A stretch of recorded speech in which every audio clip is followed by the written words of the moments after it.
Ei meninas, sejam bem-vindas aqui a mais uma aula. E eu tenho certeza que a aula de hoje foi muito esperada e muito aguardada por vocês. A gente vai falar sobre o tratamento natural da síndrome do ovário policístico e principalmente sobre como a dieta pode atuar, melhorando os seus sintomas e também tratando a sua fertilidade. E aí, estão preparadas? Antes de mais nada, e muito importante, né, relembrar aqui os 4 pilares do tratamento da síndrome do ovário policístico. Aqui no slide está falando de síndrome do ovário policístico de forma específica, mas para você que tem síndrome do ovário policístico e endometriose, é importante saber que executando esses 4 pilares, a gente está tratando as duas patologias simultaneamente, tá? Esses pilares também servem para o tratamento da endometriose. E se por acaso você não tem SOP e só tem endometriose, também vale a pena assistir essa aula até o final, porque tudo que for sendo falado e explicado aqui também pode ser aplicado no tratamento da endometriose. Combinado? Então vamos lá, gente. Quais que são os 4 pilares do tratamento da síndrome do ovário policístico? A alimentação, atividade física, manejo ou controle do estresse e da ansiedade e melhora e cuidado do sono. E como que cada um desses pilares age ou atua melhorando, né, e promovendo um verdadeiro tratamento da síndrome do ovário policístico. Vamos falar pilar por pilar e vocês vão perceber que muitos desses itens que compõem um pilar também têm interferência em outros pilares. Começando pela alimentação, né, o intuito de melhorar a alimentação e de fornecer uma dieta adequada ao tratamento da síndrome do ovário policístico tem como principal objetivo e função o tratamento, em primeiro lugar, da desbiose, que é o desequilíbrio da microbiota intestinal, a gente vai falar um pouquinho disso no próximo slide. O tratamento da resistência à insulina, que junto da desbiose acaba sendo o berço do problema, né, onde se origina, na verdade, a SOP e os seus sintomas. A influência epigenética no desenvolvimento embrionário. Isso quer dizer, gente, que o que você come hoje, o que você escolhe para suas refeições, ou o estilo de vida que você tem hoje, não vai interferir só na qualidade de vida e de saúde do seu filho ou da sua filha. As nossas escolhas do período pré-concepcional, ou seja, do momento que antecede a concepção, têm influência para 3 gerações. Isso quer dizer que as nossas escolhas e a nossa alimentação têm influência, sim, na qualidade no tipo, no estilo de saúde que os nossos filhos vão ter, mas vão interferir também nos nossos bisnetos, netos e tataranetos. Então, são 3 gerações sendo influenciadas diretamente pelas nossas escolhas.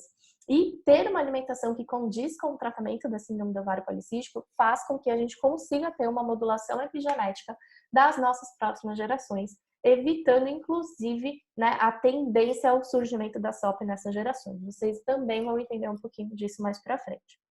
No segundo pilar, a gente tem, então, a atividade física. E, Carol, por que a atividade física é importante para o tratamento da SOP? O que a atividade física faz que interfere nesse tratamento? Gente, muita coisa, né? Ela diminui a resistência à insulina, então fazer atividades de forma frequente, principalmente atividades de força, favorecem a melhora da resistência à insulina junto com o pilar da alimentação. Então, olha só como é importante, né? Você tem 2 pilares que podem atuar de forma positiva no seu tratamento. O pilar da alimentação e o pilar da atividade física. Exercícios, principalmente os de força, atuam tornando o nosso organismo mais sensível à utilização da insulina, fazendo com que a gente possa ter o controle e até a reversão do quadro de resistência à insulina. Gerenciamento do estresse, né? Quem tem uma atividade física frequente, quem pratica uma atividade física sabe que ela é fundamental e uma grande aliada para o controle do estresse e da ansiedade. Claro que vai depender do tipo de atividade física que você faz, mas até atividades físicas, como por exemplo as de luta, fazem com que a gente meio que descarregue as energias ali na atividade física e leve menos estresse para casa ou menos ansiedade. E tem aquelas atividades específicas, né, para isso, como por exemplo pilates, yoga, meditação e tudo mais. A atividade física frequente também reduz a nossa necessidade, a nossa vontade por doces e carboidratos, porque melhora a ansiedade e isso vai ter um impacto direto na nossa menor necessidade de alimentos de comfort food, né? Ou seja, alimentos que agem ali nos momentos de estresse e de ansiedade, mas mais do que isso, biologicamente falando, fisiologicamente falando, a atividade física, por reduzir também a resistência à insulina, faz com que a gente tenha uma menor necessidade de consumo de alimentos fontes de carboidratos, sejam doces ou sejam salgados, como massas, pães e tudo mais. A atividade física também melhora o sono. Então, olha só, a atividade física interfere nos outros 3 pilares, né? Ela melhora o nosso pilar da alimentação, melhora o nosso pilar do estresse e da ansiedade, que melhorado também influencia na alimentação, e melhora também o nosso sono, que seria o 4º pilar, né? E por que melhora o sono? Porque a gente gasta energia, volta mais relaxado, tem uma noite de sono melhor e mais reparadora. Já falei, né, que age no controle da ansiedade, melhora a composição corporal, que é fundamental para o tratamento da SOP, mesmo para as mulheres que não têm sobrepeso e obesidade. Então, mesmo aquela mulher que não precisa perder peso, que não está com excesso de peso, pode ser incrivelmente beneficiada pela atividade física por melhorar a composição corporal, reduzindo o percentual de gordura. E melhora o metabolismo e a autoestima, né? Quem tem também aí uma atividade física para chamar de sua, sabe que a liberação dos hormônios positivos, da endorfina, dos hormônios, né, do bem-estar e da felicidade durante o treino fazem com que a gente não só se sinta melhor, mas também tenha uma autoestima melhor. E já tem pesquisas que comprovam que as pessoas que têm melhor autoestima têm mais facilidade para seguir uma dieta adequada. Então, olha só como a atividade física atua melhorando não só o quadro metabólico da SOP de forma direta, mas também de forma indireta, alterando e melhorando os outros 3 pilares, né? O 3º pilar, que seria o gerenciamento do estresse e da ansiedade, né? Todo mundo sabe, ou pelo menos deveria saber, que situações de picos de estresse e de ansiedade atuam no nosso organismo liberando um hormônio chamado cortisol. Cortisol é conhecido como hormônio do estresse. E o aumento desse cortisol faz com que a gente tenha não só mais fome, mais vontade de comer, como também uma tendência a acúmulo de gordura. E isso também acontece na pessoa que é magra, né? Aquele acúmulo de gordura abdominal safado que a gente tanto odeia pode ser por consequência do estresse e da ansiedade. Um exemplo que eu uso muito nas minhas consultas e que as pacientes gostam muito é em relação às pessoas que têm grandes cargos em grandes empresas. Então, você pode ver que pessoas que ocupam, né, posições importantes, por exemplo, na política do país, ou, enfim, né, que ocupam cargos de muito estresse, de muita demanda de trabalho e tudo mais, elas têm uma característica muito comum entre elas, que é o acúmulo de gordura abdominal. Então, os presidentes do Brasil, por exemplo, né, são presidentes que costumam ter uma gordura abdominal, né, mais presente, e nem sempre são pessoas com sobrepeso e obesidade, né? Tem os membros finos, né, pernas e braços finos, mas apresentam um acúmulo de gordura abdominal. Esse acúmulo de gordura centralizada é muito característico do aumento do cortisol, também piorando a resistência à insulina, né? Então começa a reparar aí nas pessoas que você conhece que ocupam cargos importantes nas empresas ou que têm empregos de realmente, né, maior carga de estresse e ansiedade. E aí depois vocês me contam se elas seguem esse padrão aí de braços e pernas mais finos, mais uma gordura abdominal mais proeminente. O gerenciamento do estresse e da ansiedade também diminui a vontade do comer e do doce, né? Porque a gente não vai buscar na comida ou na alimentação uma forma de conforto, né? De felicidade, de conforto, de relaxamento. Diminui a necessidade por doces e carboidratos, também atuando, diminuindo o cortisol e, por consequência, a insulina. Quando a gente apresenta resistência à insulina, essa resistência à insulina faz com que a gente sinta mais necessidade de consumo dos carboidratos, dos doces e dos salgados. E quando a gente tem o manejo do estresse e da ansiedade feitos de forma correta, a gente consegue minimizar muito essa necessidade por diminuir também a produção de cortisol. O gerenciamento do estresse e da ansiedade melhora a disposição. Então, muitas vezes você se sente cansado, tem fadiga, não está com vontade de fazer nada, porque você está muito estressada, porque você está muito ansiosa, porque você está muito cansada mentalmente falando, né? Às vezes o nosso cansaço não é físico, ele é mental. E isso tem muito a ver, tem uma relação completamente íntima com a relação do estresse e da ansiedade. E controlar estresse e ansiedade também melhora sono. Então, pessoas que conseguem gerenciar melhor o estresse e a ansiedade tendem a ter noites de sono mais reparadoras. E o que é importante a gente dizer aqui? Todo mundo hoje, né, praticamente todo mundo vive em situações de estresse e ansiedade. É muito, muito difícil você encontrar uma pessoa que não se julgue ansiosa, que não se julgue estressada. Então, quando eu falo em gerenciamento de estresse e ansiedade, eu não estou querendo dizer que você tem que se ausentar disso, ou que você tem que criar metodologias para não viver esse estresse e ansiedade. Isso, infelizmente, está presente na nossa vida hoje em dia, está presente no nosso dia a dia, né? A quantidade de informações que a gente recebe simultaneamente por vários meios de comunicação torna isso mais sério, mas a verdade é que o que vai te mudar é a forma como você reage a isso. E tem um exemplo que eu uso muito para as minhas alunas e para as minhas pacientes, que é a do ovo, né? A água quente, aliás, o ovo ou a batata? A batata. A água quente endurece, amolece a batata, enquanto que a água fria... Gente, eu não lembro o exemplo. A água quente endurece o ovo, enquanto que a água fria... Gente, que gafe! Eu vou lembrar disso até o final da aula e vou contar aqui para vocês, tá? Mas talvez alguém aí já tenha ouvido falar nesse exemplo e tenha entendido o que eu quero dizer. O que muda a forma como o que vai mudar é a forma como a gente reage àquele fator externo, né? Então, o estresse e a ansiedade, eles estão externos a nós. A gente nem sempre tem como controlar ou como evitar isso. Mas a maneira como a gente lida com esse estresse ou com essa ansiedade é que vai determinar, na verdade, esse gerenciamento. E aí tem várias formas de você lidar, né, com esse gerenciamento de estresse e ansiedade. Praticando atividades físicas que te ajudem, tendo rotinas de hobby. A gente tem muita rotina no dia a dia, né? Rotina de trabalho, rotina de treino, rotina de dieta, mas muitas vezes a gente não tem uma rotina de hobby. Qual foi a última vez que você praticou um hobby ou que você fez algo porque escolheu fazer naquele momento? E isso é muito importante no dia a dia para que a gente consiga ter, né, o gerenciamento do estresse. E a melhora do sono, né, que é o nosso quarto pilar e tão importante quanto os demais, porque durante o sono a gente libera a maior parte dos nossos hormônios. Durante o sono a gente libera hormônios importantíssimos de controle de fome e saciedade, como a grelina e a leptina, e também hormônios super importantes para o nosso funcionamento de forma geral, como por exemplo o GH, que é o hormônio do crescimento e atua melhorando a recuperação, por exemplo, dos seus tecidos musculares depois do exercício. Então, ter uma noite de sono comprometida, dormir pouco, dormir mal, ter uma qualidade de sono ruim, que é aquele sono, sei lá, de 6 ou 8 horas, mas que não te repara, né? Você acorda talvez mais cansado do que foi dormir ou com mais sono do que quando foi dormir.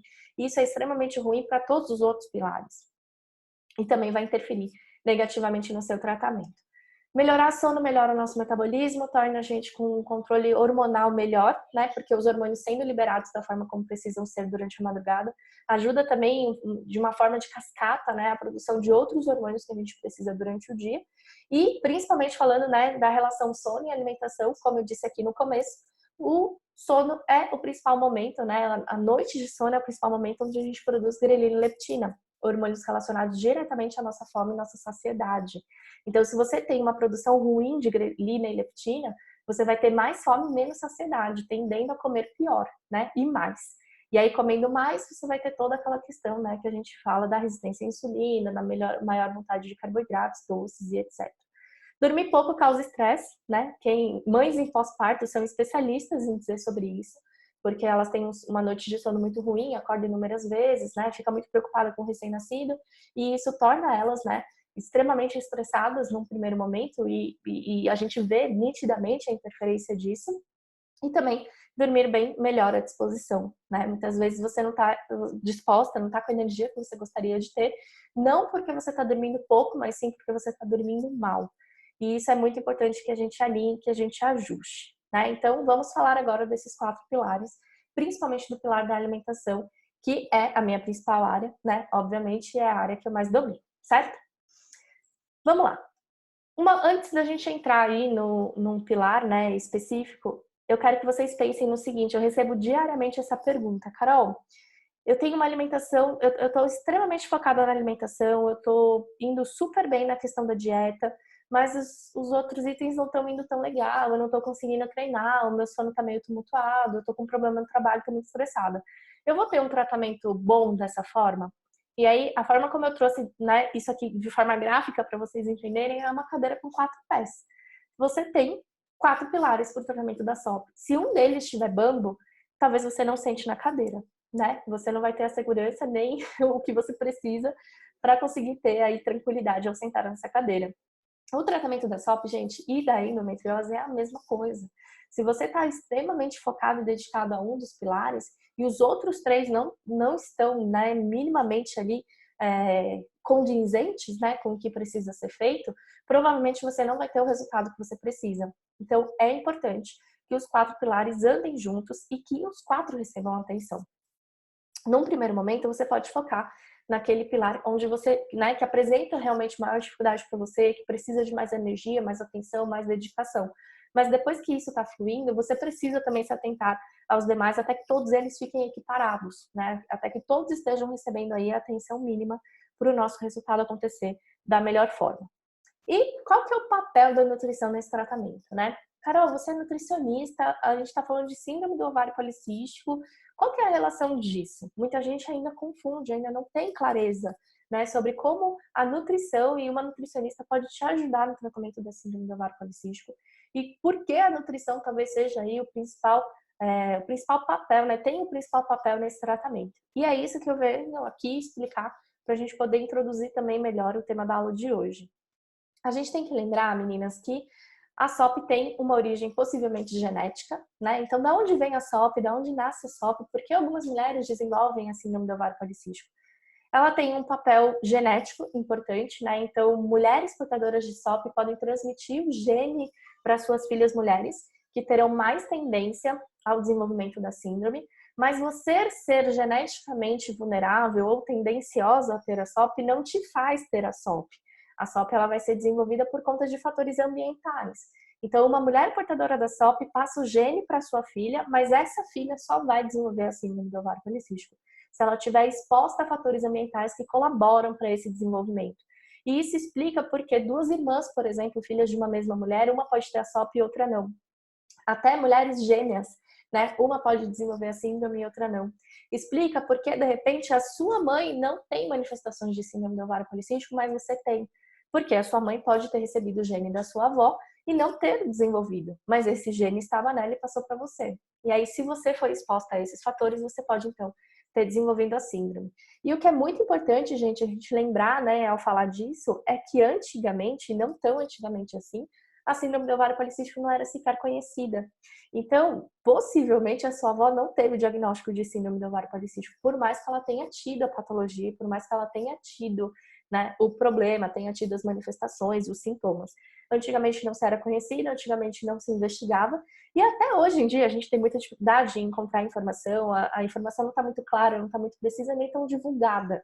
Então, nossas mães e avós podem sim ter sido portadoras da SOP, mas não terem tido o diagnóstico por conta da época em que viviam e também por conta da falta de atenção que a SOP tinha até então. Quais são os fatores, né, ambientais que podem compartilhar e podem interferir no desenvolvimento da síndrome do ovário policístico? O sedentarismo, a má alimentação e o estresse. E a gente não pode esquecer aqui também da qualidade do sono ruim, né, que acaba colaborando para que os outros três aconteçam. Então, a mulher vem com esse gene, nasce com esse gene, e aí se exposta a esses fatores, como uma alimentação rica em açúcares, rica em industrializados, rica em aditivos químicos, né, é exposta a um sedentarismo, não tem atividade física, passa muito tempo sentada ou parada. As crianças de hoje em dia, muito tempo no iPad, no celular, né, em frente às telas, isso pode colaborar e favorecer o desenvolvimento da síndrome. E isso também explica, gente, algo importantíssimo, né? Por que a síndrome do ovário policístico tem sido cada vez mais comum? Por que a incidência de síndrome do ovário policístico tem aumentado cada vez mais? Porque a nossa vida tem ficado cada vez mais louca. E se a gente for reparar na alimentação que os nossos avós e pais tinham, provavelmente era uma alimentação com muito menos industrializado, muito menos adoçante, muito menos açúcar, né? Eles tinham uma alimentação muito mais rica em nutrientes naturais do que a gente tem hoje. A oferta de produtos industrializados não era alta, não era tão fácil como é hoje. Eram produtos extremamente caros, né? Então a maior parte das pessoas sequer tinha condições de adquirir aquele produto e a vida era muito mais agitada do que é hoje, em termos de profissão, né? Hoje em dia até as profissões que exigiam força, que exigiam esforço físico estão sendo substituídas por profissões onde a pessoa comanda uma máquina, um computador ou algo assim. Então é muito importante também a gente pensar nisso, porque é o que explica, né, a maior incidência da SOP nos últimos anos. E a segunda hipótese, que também se casa, né, também se mistura um pouco com a primeira, é que a mulher teria, então, o desenvolvimento da síndrome do ovário policístico em decorrência de uma disbiose. Então, nessa segunda hipótese, alguns estudiosos acreditam que a primeira coisa que acontece é o desequilíbrio do intestino. A mulher é exposta a uma alimentação rica em principalmente carboidratos refinados, carboidratos simples e açúcares. Isso aumenta a produção de bactérias gram-negativas no nosso intestino, que são as bactérias que se alimentam desse nutriente, e aí, em consequência desse aumento populacional da bactéria gram-negativa, você acaba, então, desenvolvendo resistência à insulina. E a resistência à insulina faria com que você aumentasse a sua produção de andrógenos.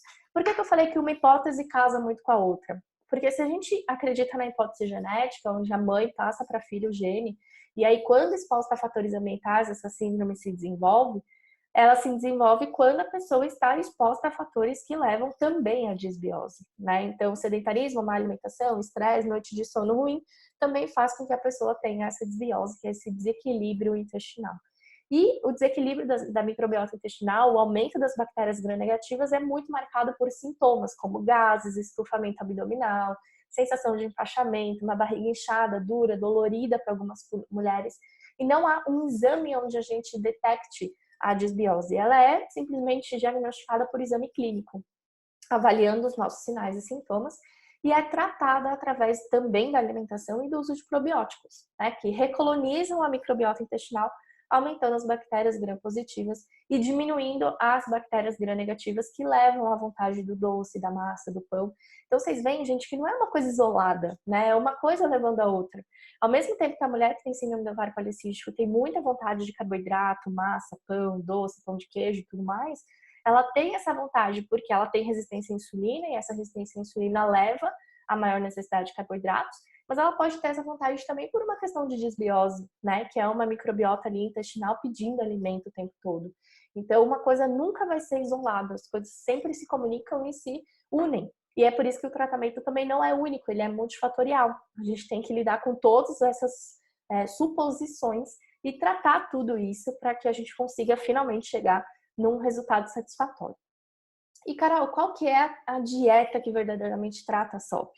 Como que deve ser a alimentação de uma mulher que quer o tratamento natural da síndrome do ovário policístico ou quer amenizar os sintomas da síndrome do ovário policístico, quer, né, cuidar da sua saúde e tudo mais? É muito dito, é muito falado e é até muito conhecido que a dieta que verdadeiramente trata a SOP é a dieta low carb. Mas aqui a gente precisa fazer a gente precisa ter noção e ter conhecimento de algo que é extremamente importante e que vai mudar para sempre a sua visão sobre o tratamento da SOP. A dieta low carb, que trata a síndrome do ovário policístico, não é qualquer dieta low carb. Não basta você sair por aí cortando carboidratos, deixando de consumir carboidratos, comendo só proteína ou gordura nas suas refeições, porque o tratamento da síndrome do ovário policístico vai muito além dessa restrição. E aí eu trouxe aqui alguns exemplos, né, do que traz de verdade aí o tratamento da síndrome do ovário policístico. Então, em primeiro lugar, não é dieta low carb, né? A dieta low carb é aquela dieta que tem redução do consumo de carboidratos. E as diretrizes do Ministério da Saúde, da Organização Mundial da Saúde, determinam que uma pessoa saudável com uma dieta normal deva consumir de 40% a 60% da sua dieta vindo do carboidrato. Então, se você consome 1.000 calorias, de 400 a 600 podem vir de fontes de carboidratos, como pães, como cereais, como massas, como frutas. E aí, quando a gente entende que o parâmetro normal é de 40% a 60%, qualquer dieta que tenha redução a menos de 40% vai ser considerada uma dieta low carb.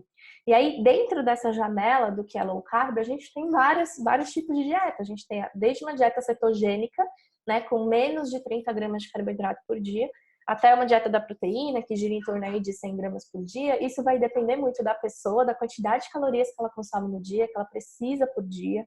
E isso tem tudo a ver com a atividade física que ela executa, como que é o dia a dia, o gasto calórico dela. E também a ver com o que a gente está pretendendo tratar. Para tratar a síndrome do ovário policístico, eu trabalho com uma janela de carboidratos que varia entre 30% e 40% do consumo de carboidratos da pessoa. E aí, o que vai determinar quanto isso em gramas vai representar na dieta é a quantidade de calorias que a minha paciente precisa consumir. Se é uma pessoa que consome mais calorias, que precisa de mais energia, ela obviamente vai consumir mais gramas de carboidrato.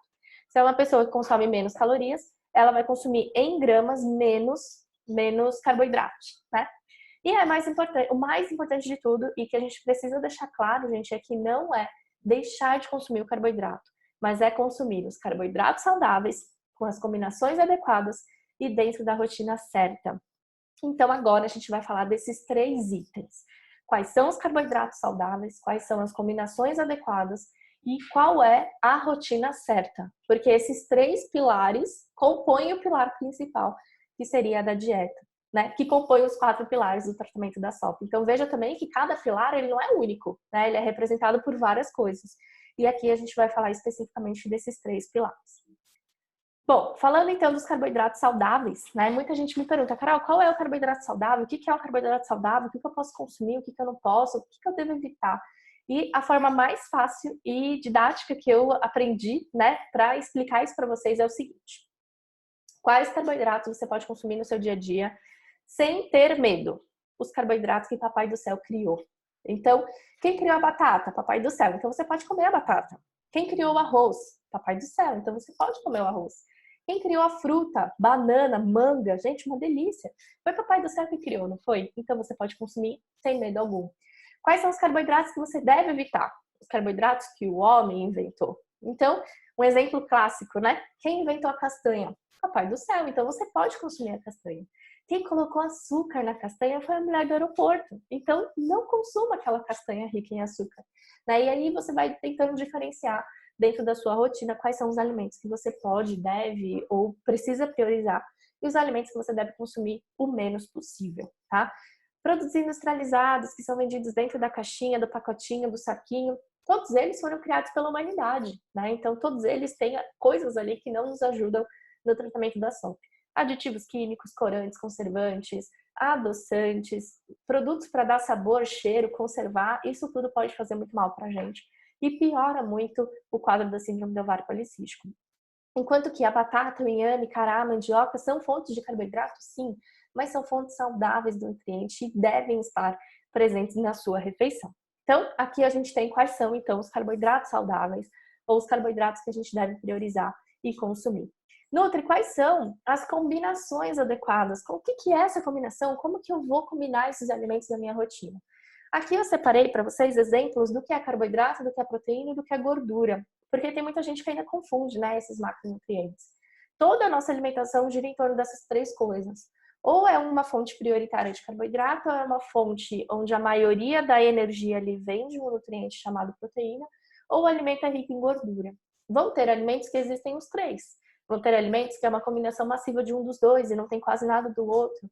Mas prioritariamente, na maioria das vezes, o alimento tem um nutriente, né, em maior quantidade e outros em menor quantidade.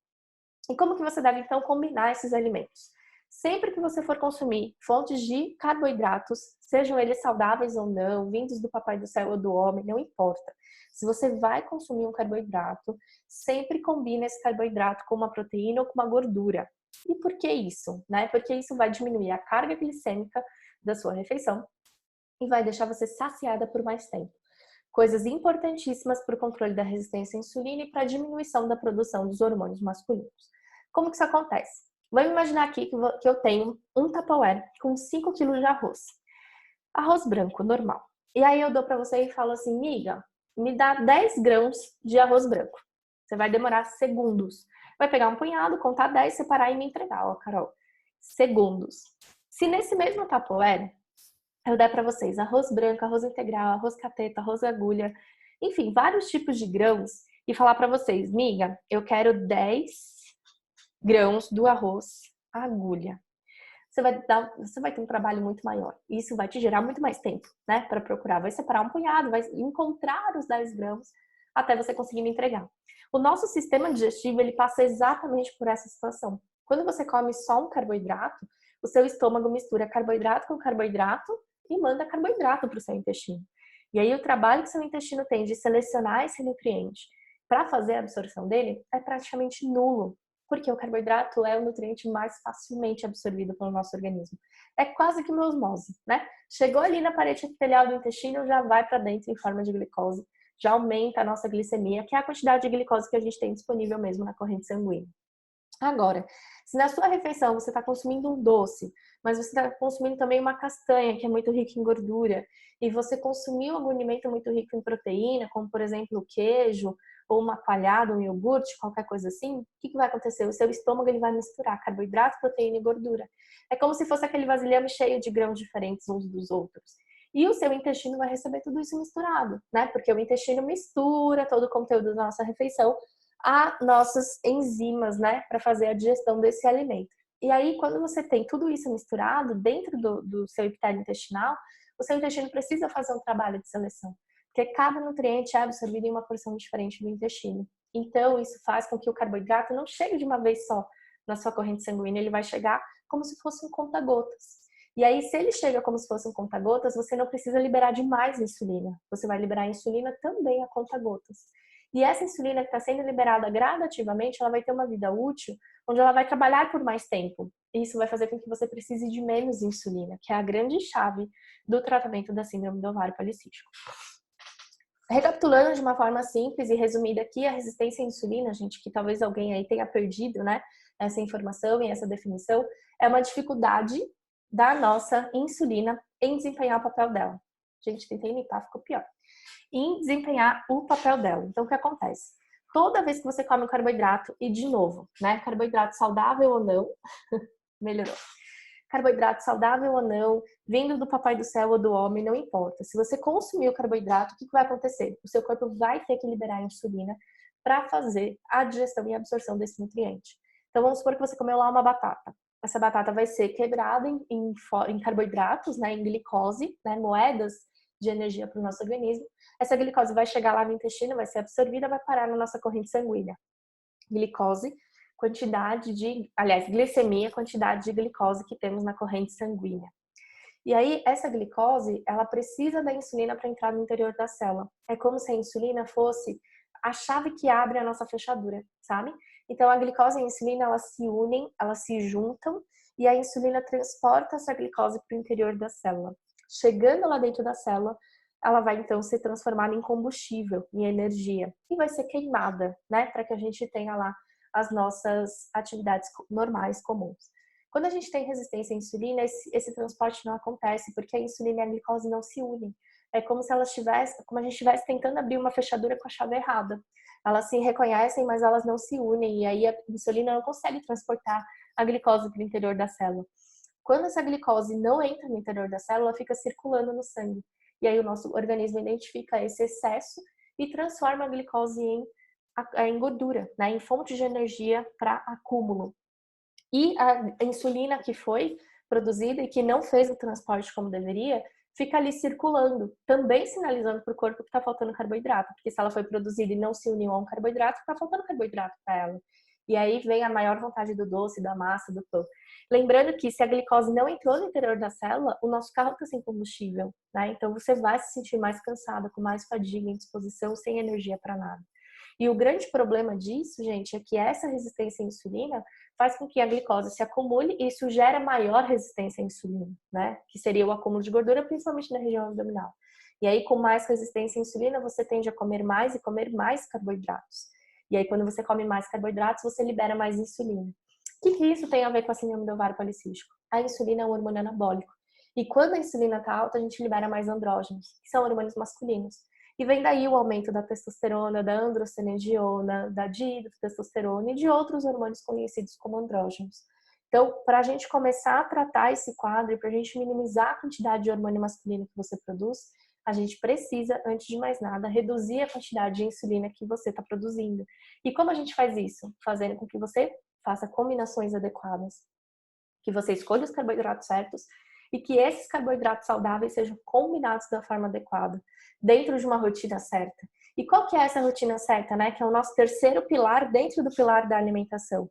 Eu recebo diariamente esse tipo de pergunta que está aparecendo aí no slide para vocês. Nutri, eu posso comer pizza de vez em quando? Nutri, se eu sair da rotina só no final de semana, eu vou colocar tudo a perder?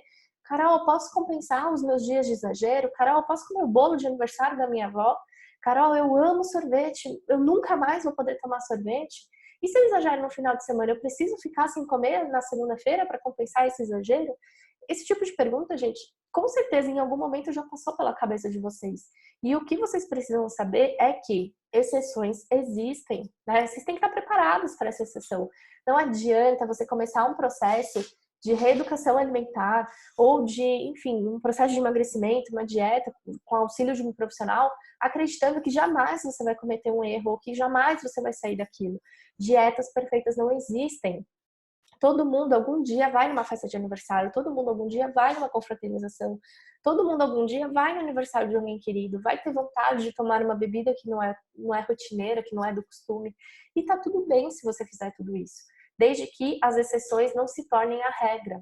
Então, o que eu chamo de rotina certa? Quando você acerta muito mais do que você erra. errar nem é a palavra certa, né? Existem exceções e você vai cometer essas exceções de vez em quando, o que você não pode é se culpar por elas, né? Ficar se julgando por elas. Putz, eu tava fazendo tudo tão direitinho e aí eu fui lá no domingo e comi uma lasanha. Tá tudo bem, se você fez tudo direitinho de segunda a domingo de manhã e no domingo na hora do almoço você comeu uma lasanha, você tem um ponto fora da curva. A sua rotina tá certa. E é muito importante a gente estabelecer essa rotina, porque o nosso corpo identifica isso. E é por isso que eu falo para você não cair na armadilha da compensação. A maior parte das pessoas faz isso. Come errado, entre aspas, né? No sábado e no domingo, ou exagera no domingo, vai para uma festa, come um monte de brigadeiro, bolo, docinho, coxinha, refrigerante, e aí na segunda-feira passa fome. O que acontece? Você tá com uma rotina mais ou menos, aí você tem um pico, né, de um super consumo, seguida de um déficit muito grande, e aí depois na terça-feira você volta para aquele que você acha o hábito, aí na quarta tem um happy hour, você sai de novo da rotina, aí na quinta você tenta compensar, ou você vai dormir sem comer nada na quarta-feira. Se você cria uma rotina de exceções e compensações, o que vai acontecer? O seu corpo não vai identificar o que é o correto. Ele não vai identificar qual é a rotina dele. Então, estabeleça uma rotina, né? Coma mais ou menos proporcional de um dia para o outro. E aí, quando você tiver um ponto fora da curva, tá tudo bem, o seu corpo vai entender que aquilo é um excesso. E ele mesmo vai te ajudar a eliminar esse excesso que você adquiriu naquela exceção, né? Então, não faça da exceção a rotina, mas também não se culpe demais, porque a exceção vai acontecer. E uma dica que eu coloquei meio aleatória aqui, que não tem a ver exatamente com essa história, mas que de repente te ajude aí nesses eventos, é você lembrar que um brigadeiro tem exatamente o mesmo sabor de 4 brigadeiros. E normalmente a gente come 4 brigadeiros porque o primeiro a gente nem vê que a gente comeu, né? Colocou na boca ele inteiro, mastigou meio correndo para falar com a pessoa que estava chegando ou com quem você estava conversando e você nem sequer desfrutou daquilo que você está comendo, né? Então, se você vai comer algo que você gosta, pelo menos desfrute daquilo, né? Faça aquela caloria valer a pena, né? Então, coma com paciência, coma com atenção plena, preste atenção na cor, no cheiro e no gosto desse alimento, mastiga adequadamente, não dê trabalho extra para o seu organismo, que vai ficar tudo bem. Então, aqui a gente já sabe, né, quais são os carboidratos saudáveis, as combinações certas e a rotina que a gente deve estabelecer aí para um tratamento da SOP acontecer de forma mais fácil. Carol, eu sou magra. Eu já sou magra, Nutri. E agora, o que eu faço, né? Dieta low carb vai me emagrecer mais ainda. E, gente, esse talvez seja uma das principais precipitações que a gente comete quando fala em dieta low carb. A dieta low carb não é necessariamente uma dieta de emagrecimento. E aí eu trouxe aqui um exemplo gráfico para vocês entenderem o que eu estou dizendo. Eu falei para vocês, né, que a dieta low carb gira entre 30% a 40% de carboidrato. Se você tem uma paciente, né, com sobrepeso e obesidade, então vamos supor que você esteja aí precisando ou querendo perder peso. O seu cardápio pode ter, por exemplo, 1.200 calorias. E para ser low carb, ter entre 20% e 40% de carboidrato. Isso quer dizer que você vai consumir entre 60 e 120 gramas de carboidrato por dia. Se você já é uma pessoa magra, não quer perder peso, não deseja perder peso, tem uma rotina mais atribulada, faz mais atividade e tudo mais, você vai ter que consumir mais calorias. Então, você vai ter uma dieta que gira em torno aí de, por exemplo, 3.000 calorias. Para você ter uma dieta low carb com 3.000 calorias, estipulando um consumo entre 20% e 40%, você vai consumir entre 150 gramas e 300 gramas de carboidrato por dia.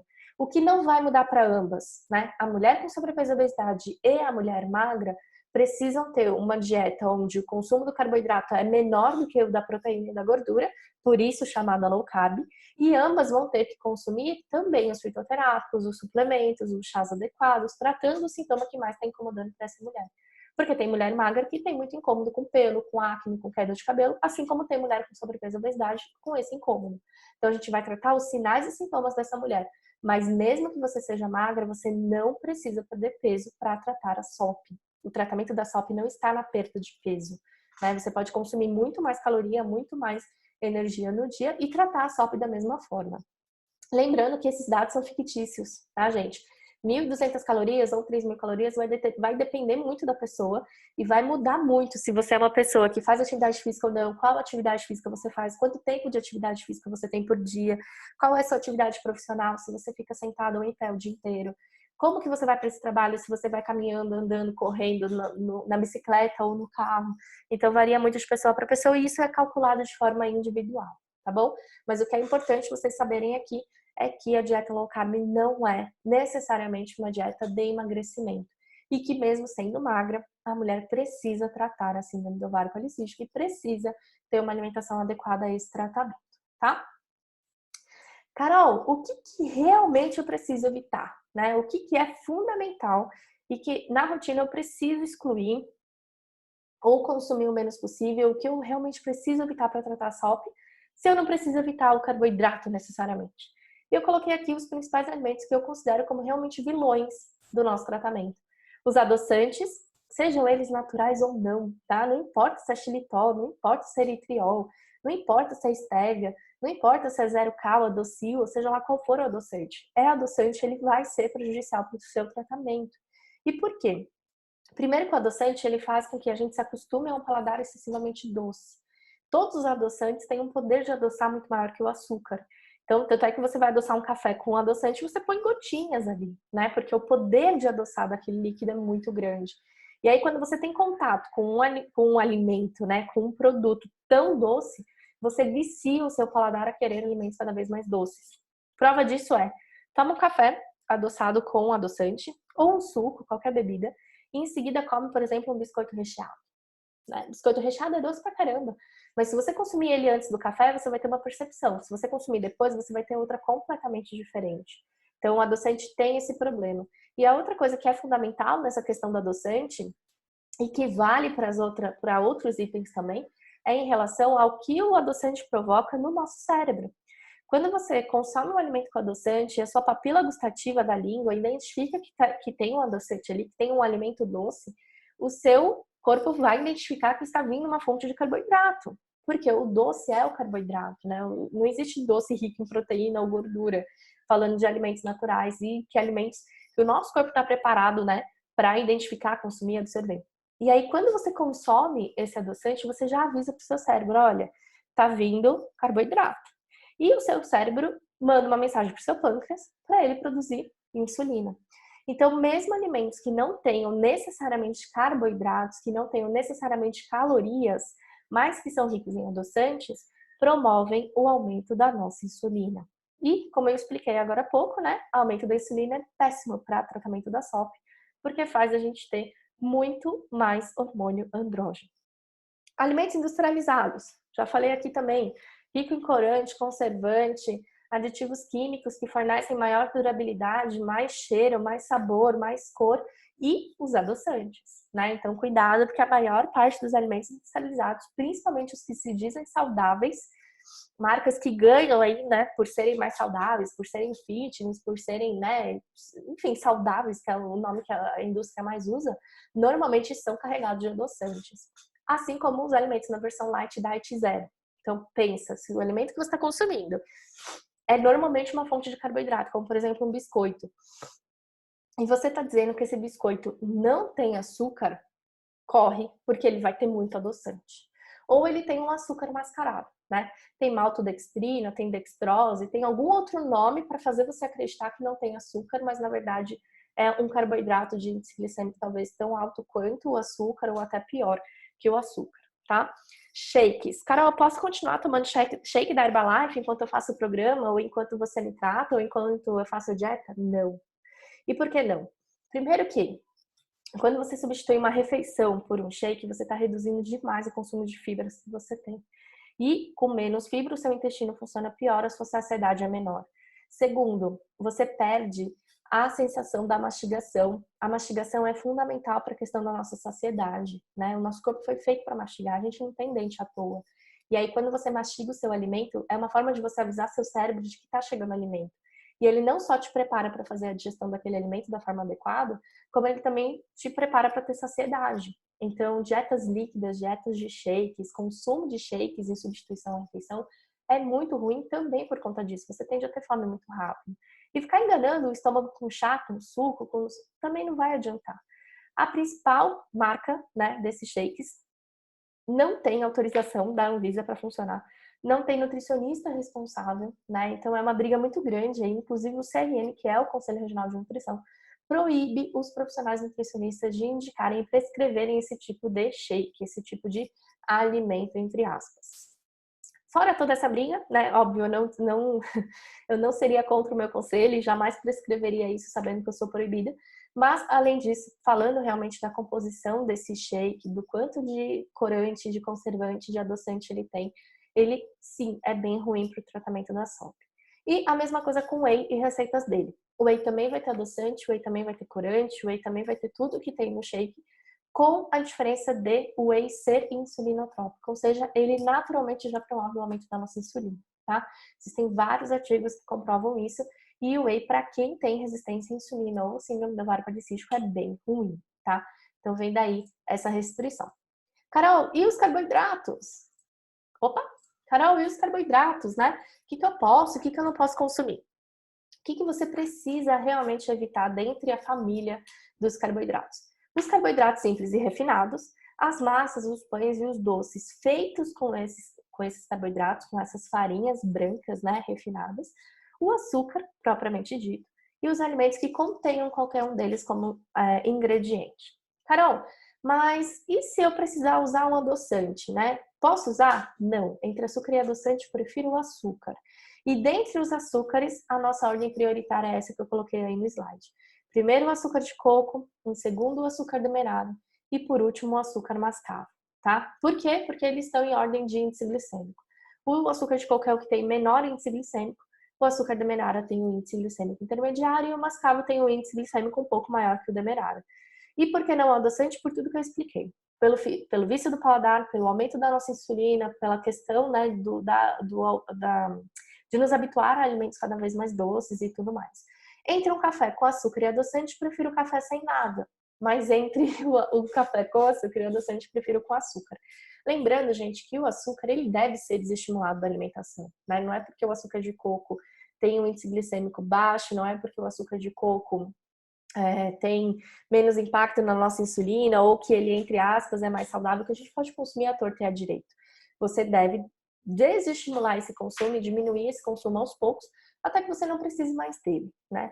E uma coisa que vale a pena a gente lembrar, e a gente tem que falar aqui, é o seguinte: o açúcar, gente, ele não nasceu na sua rotina, né? Você não nasceu tomando coisas com açúcar, comendo adoçante. Você criou o hábito durante a vida de consumir esses alimentos e de usar o açúcar nas suas refeições. Então, o que a gente precisa agora é descontinuar esse hábito. Da mesma forma como um hábito ele é criado aos poucos e por repetição, a melhora do hábito também é assim. Então, se hoje você consome açúcar 4 vezes ao dia, não vai inventar de amanhã você não consumir nada. Porque quando você for consumir, você vai ter uma descompensação, você vai ter uma compulsão, vai acabar comendo demais. Fora que você pode passar mal pela restrição severa do nutriente de uma hora para outra. Então, se você consome 4 vezes ao dia, comece a consumir a 3. Consome 3 vezes ao dia durante uma semana, durante 10 dias. Depois disso, consome 2. Mais uma semana, 2 semanas.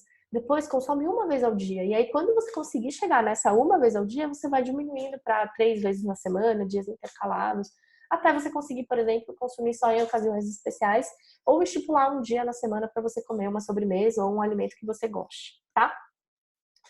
As proteínas, as gorduras e os embutidos. Precisa evitar, Nutri? Mas peraí, você não falou que a gente tem que evitar o carboidrato, que a gordura e a proteína estavam liberados?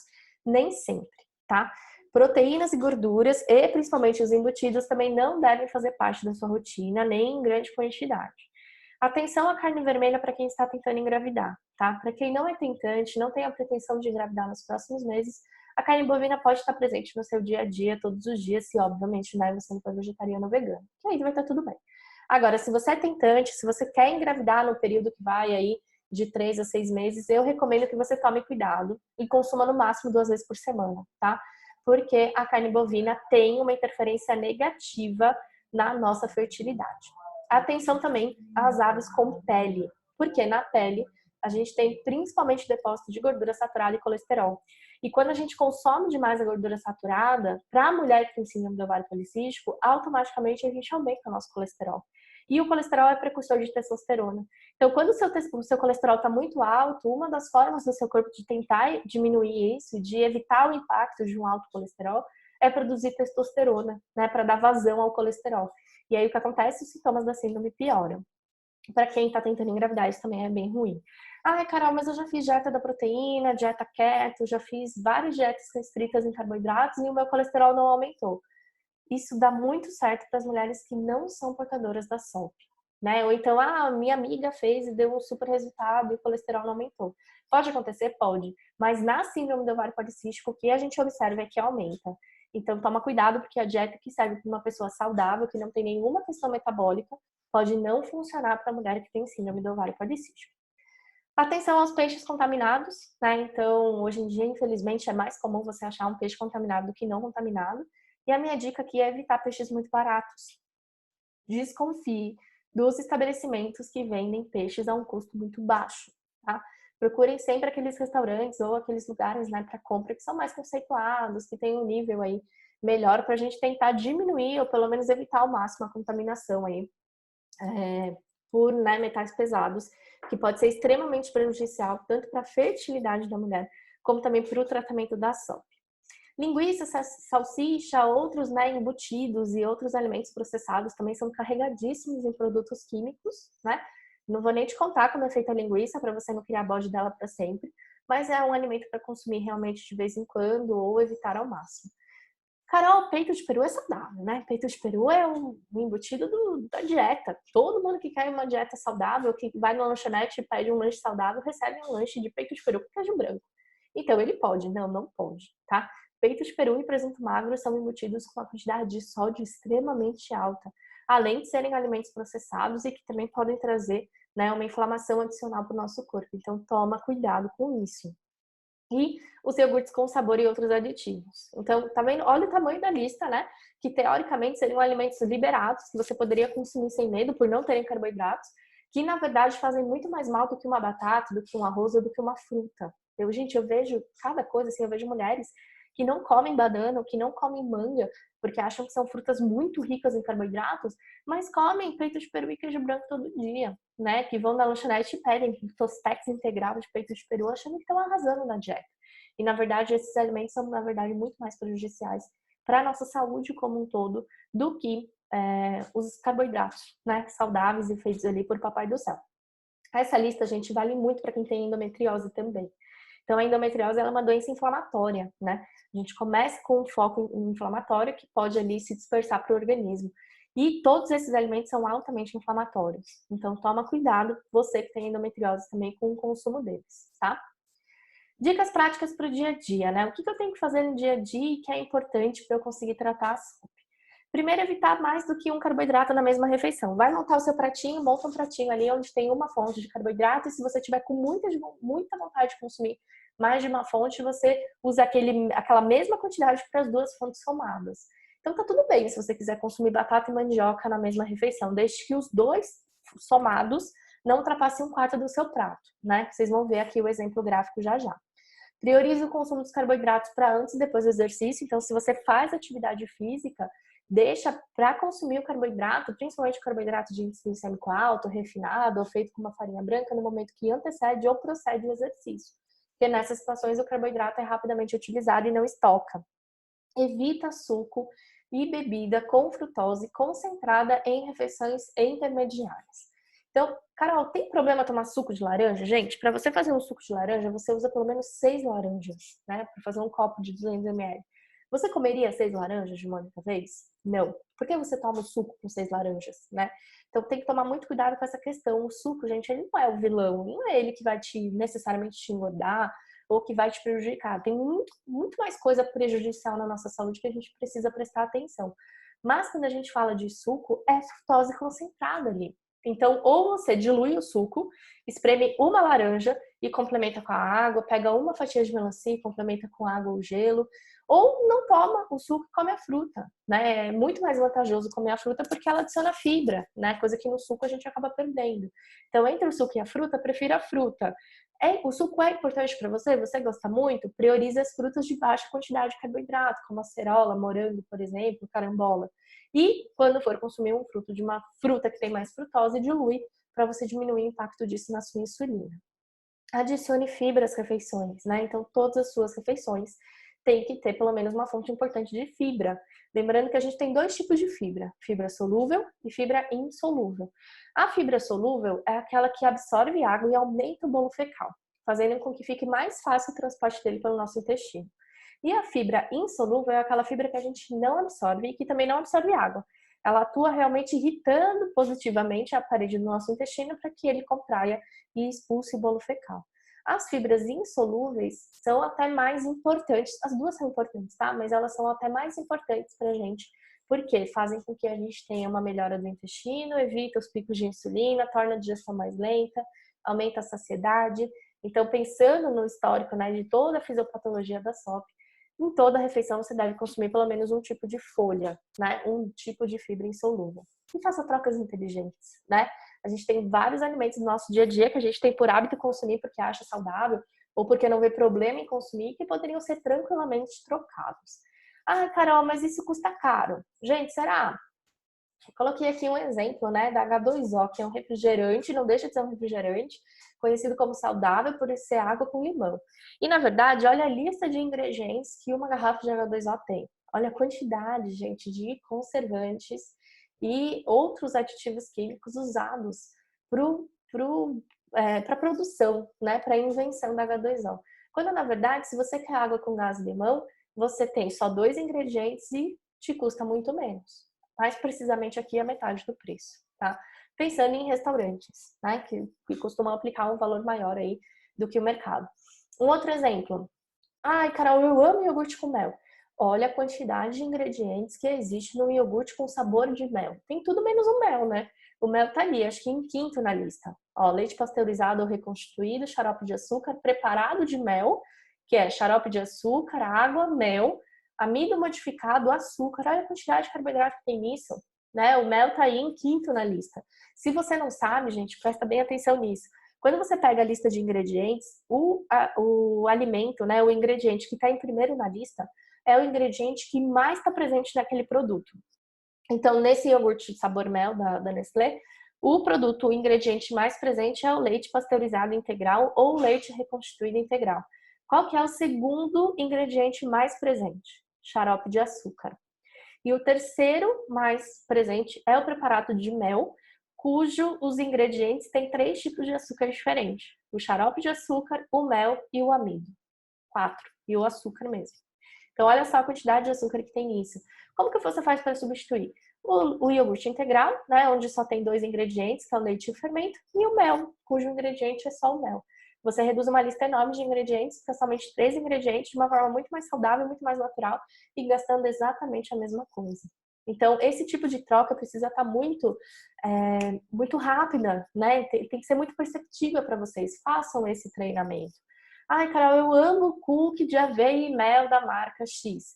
Você já viu como faz para produzir um cookie de aveia e mel na sua casa? Gente, é misturar a aveia com o mel e colocar no forno, né? E aí faz lá os cookies do tamanho que você quiser, coloca no forno 10 minutos, ele tá torradinho do jeito que você ama. E você só usou ali 2 ingredientes. Então, existem receitas extremamente fáceis para a gente fazer na rotina que substituem com grandiosidade os alimentos industrializados que a gente está acostumado a consumir. Com muito menos conservante, com muito menos corante, com muito menos aditivo químico.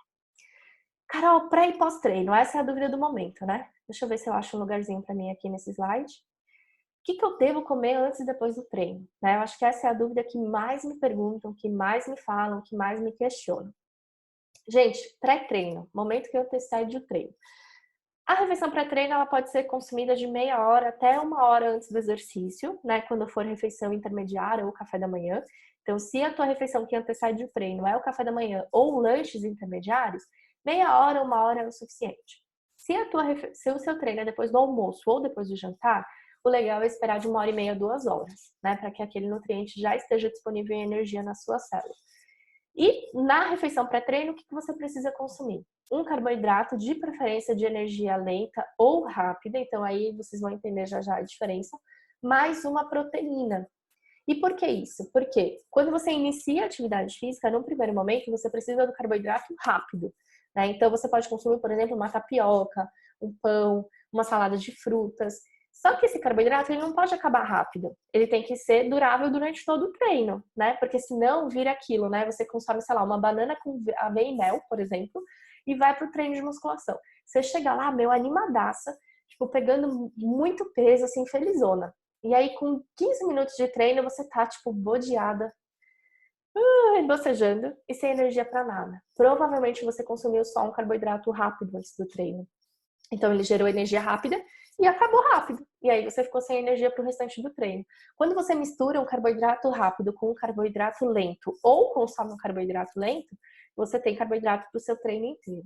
E por que misturar proteína ou gordura? Para lentificar a absorção desse carboidrato. Então, por exemplo, a tapioca, que é um carboidrato de absorção rápida, se misturada com a linhaça, que é uma fonte de fibra importante, e o queijo, que tem muita proteína, ela vai ser uma parte dela absorvida rápida, mas o restante vai demorar para chegar. E aí você consegue ter uma produção de energia mais gradual durante todo o treino. Pão integral já tem, né, uma produção, uma velocidade de absorção mais lenta. Se tiver com frango desfiado, que é uma proteína importante, vai ser menor ainda. E o suco de beterraba e laranja, por estar em suco, ele tem absorção extremamente rápida. Então vai dar um pico de energia para você começar o exercício. E o pão integral com o frango vai lentificar, né, o restante dessa absorção para você ter energia até o final.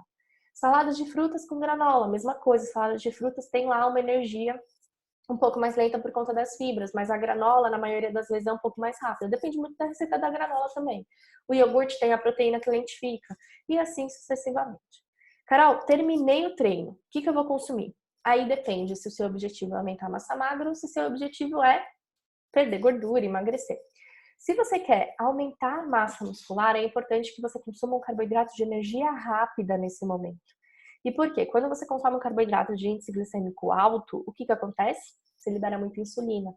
E insulina é um hormônio anabólico. Então, especificamente neste momento da nossa vida, neste momento do nosso dia, que é a refeição pós-treino, a gente deve ter um pico de insulina para favorecer também a absorção da proteína para o interior da massa muscular. Então, para quem quer aumentar a massa muscular, quer aumentar peso, quer ganhar peso, é importante que no pós-treino não seja consumido um carboidrato de energia lenta, que você consuma um carboidrato de energia rápida, porque vai elevar a insulina. Insulina é anabólica, vai favorecer você a acumular energia e também vai te ajudar você a absorver melhor a proteína e recuperar melhor a sua célula muscular para que ela seja então hipertrofiada. Coloquei exemplos aqui, né? Tapioca com carne moída, batata com frango, mandioquinha com ovo cozido, salada de feijão com soja. Então, carboidrato rápido com proteína. Todos os exemplos aqui eu coloquei pelo menos uma opção vegetariana ou vegana, né? Então, dá tranquilamente para fazer todas as refeições sem também consumir proteínas de origem animal. No pós-treino para emagrecimento. Se você quer emagrecer, o melhor é você usar energia lenta para que não haja um pico de insulina tão grande. Ou se você tem a saúde muito descompensada, né? Tá começando o seu tratamento, ainda tá com muito sintoma, tem muita coisa, tem muito trabalho pela frente, você pode então partir para um carboidrato lento no pós-treino, junto com uma proteína, tá? Observe que independente se é emagrecimento ou aumento de massa, o carboidrato tem que estar presente no pós-treino, porque senão você começa a usar a proteína para gerar energia e começa a perder massa muscular. E para quem quer emagrecer isso é muito ruim, porque menos massa muscular gera menos gasto energético. E aí você gasta menos caloria, por consequência, você vai ter mais dificuldade também em perder gordura, né? Então, independente do objetivo, o carboidrato tem que estar no pós-treino também.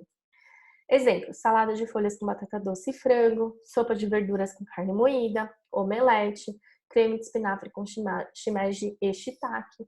E se você quer um emagrecimento mais rápido ou está muito no começo do processo, especificamente nesse momento você pode não consumir carboidrato, né? E consumir só a proteína, sabendo que você vai perder massa muscular. E aí, em algum momento, você vai ter que recuperar essa massa, tá? Eu gosto mais de trabalhar com proteína e pelo menos um pouco de carboidrato de lenta absorção. Por mais que você emagreça, de repente, de forma mais lenta, eu considero que esse emagrecimento é mais duradouro, porque a gente não corre o risco de desacelerar o metabolismo pela perda de massa muscular, tá? Mas não é errado fazer dessa forma. Existe muito profissional que trabalha com pós-treino só de proteína por emagrecimento. Vamos falar agora da refeição de jejum. Como que a gente começa o nosso dia, né? Como que a gente dá start lá no nosso tratamento, bem no comecinho da manhã ou na hora que você acorda. O melhor, a primeira dica é você diminuir o consumo de carboidratos a menos que você treine de manhã. Então, se vai treinar de manhã e o seu café da manhã é a sua refeição pré-treino, é super importante que nesse momento você consuma carbo. Se você não vai treinar, não treina nesse momento, você pode diminuir bastante o consumo de carboidrato nesse horário. A intenção é priorizar proteínas e gorduras, e se precisar de carboidrato, optar pelas frutas ou carboidratos integrais, né? De preferência com muita fibra, porque vai te dar mais saciedade e vai evitar um pico de insulina logo no início do dia. Então, ter um pico de insulina logo que você acorda é muito ruim, porque isso vai deixar a sua insulina alta por praticamente o dia inteiro. Então, por isso a recomendação de diminuir o carboidrato ou até de evitar os carboidratos simples e refinados. Tem exemplos aqui para vocês, né? Ovo mexido com açafrão, né? Que é um fitoterápico super importante para o tratamento. Abacate com linhaça, iogurte com granola sem açúcar, a crepioca, que é a mistura da tapioca com ovo, vitamina de iogurte, frutas com castanhas, enfim. Quem tem resistência à insulina, né? Diagnosticada, tá com a insulina descompensada, tem indicação do médico para usar remédio e não faz exercício de manhã, pode ter a opção de excluir o carboidrato nessa refeição. Só que aí você vai ter que analisar como você fica nas refeições seguintes. Por quê? Se você vem do jejum, né, durante a noite, ficou lá dormindo entre 8, 9, 10 horas e não comeu nada, se você acorda de manhã e não come nenhum carboidrato, você vai ficar com a insulina super baixa por muito tempo do seu dia. E nesse período você está evitando a produção de insulina, consequentemente a produção dos andrógenos. Então é uma técnica, né, é uma conduta que ajuda muito no tratamento da resistência à insulina. Mas por que eu falei para você observar como ficam as refeições seguintes? Porque tem gente que quando faz isso, morre de fome o dia todo depois. Ou descompensa e come demais nos outros momentos do dia, né? Então é muito importante você analisar o seu comportamento. Se você não consumiu carboidrato de manhã e na hora do almoço você tá uma draga, você quer comer lasanha com batata e arroz, presta atenção porque o erro pode ter sido o seu café da manhã sem carboidrato, né? Cada pessoa reage de uma forma e não tem como a gente adivinhar isso se não for na prática. Na hora do almoço é o momento de você consumir carboidrato integral, né? Priorizar os legumes e as verduras, obviamente, né? Evitar as frituras, as preparações com muito molho e até os embutidos, né? Como, por exemplo, a linguiça ou embutido nas receitas, nas preparações. Escolha de preferência proteínas magras. Lembra, né? Que o colesterol e a gordura saturada normalmente está na parte gorda do alimento ou na sua pele. Se for tomar suco, contabiliza ele como parte do carboidrato da refeição e ao menos, né, uma fonte de gordura saudável no seu prato. Coloquei exemplos aqui: salada crua, legumes cozidos, arroz, feijão, filé mignon grelhado e azeite para temperar. Carol, eu posso comer arroz e feijão todo dia para tratar a SOP? Pode. Foi papai do céu que criou, não foi? Tá tudo bem, você pode consumir. Carol, eu quero muito tomar um suco. Esse suco vai entrar no lugar do arroz ou de parte do arroz, né? Vai depender da quantidade de açúcar, não, da quantidade de suco que você usar, sem açúcar sempre, e se ele vai estar ou não diluído. Mas ele poderia entrar aqui. Macarrão integral com salmão ao forno e salada de folhas e legumes crus. Carol, eu posso comer macarrão e tratar SOP? Pode. Só que você vai consumir uma quantidade pequena de macarrão e uma quantidade maior de salmão e folhas, né? Que são as saladas, são as fibras. Saladas de folhas e legumes crus ou cozidos, castanhas ou nozes, a batata doce e a soja para quem é vegetariano ou vegano, por exemplo. Carol, eu tenho que colocar azeite todo dia na minha refeição? Não. Se você usar uma outra fonte de gordura importante, como as castanhas e os nozes que eu coloquei aqui, você não precisa adicionar. Mas toda refeição tem que ter pelo menos uma fonte de gordura saudável, tá? E suco não engorda nem da barriga, né? Antes que vocês façam essa pergunta, tá tudo bem se você tomar líquido junto com as refeições.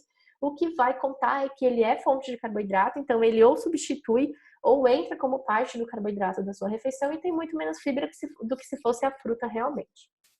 Se você precisar de uma sobremesa, o legal é você escolher uma fruta. E evite preparações com leite na refeição de almoço e jantar, porque o consumo do cálcio interfere na nossa absorção de ferro. Então, se você consumiu, por exemplo, o prato do arroz, feijão e filé mignon, você tem um prato ali riquíssimo em ferro.